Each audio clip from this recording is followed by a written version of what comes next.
I had a viewer ask me about online dating and how he can keep from getting hurt. He's been burned dating online or meeting people online and then dating in the real world, and it doesn't work out. Surprise, surprise.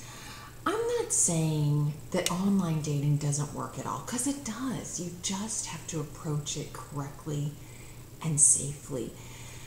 I think what happens is you message back and forth, and then each one of you edits what you're going to say. I mean, people could spend hours figuring out exactly how to write to make themselves look great. And you both do that, and then you have this edited version of yourself. And so by the time you really meet in person, that person isn't anywhere close to who you thought they were.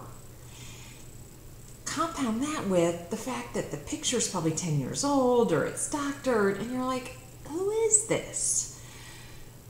Okay, so this is what you need to do.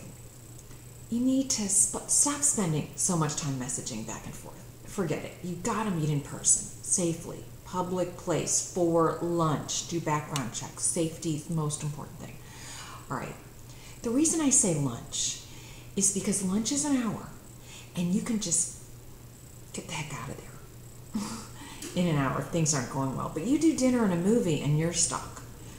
All right, and the thing about online dating is when you meet online, you don't know anything about each other, nothing. You're strangers. You may not even be in the same town, so you got the distance.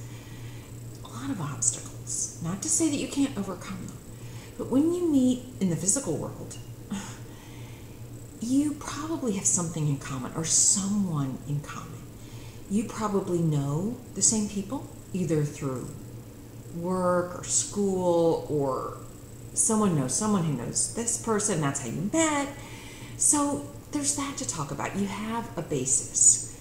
But when you meet online, you're starting from scratch. You don't know anything. And that can be really exciting. It really can be. But here's the thing. No matter how you meet this person, you've got to gauge whether they will ever have your back.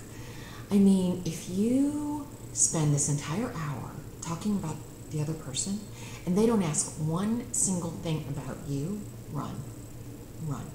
I don't care how you met, because they don't care about you and they're never going to care about you.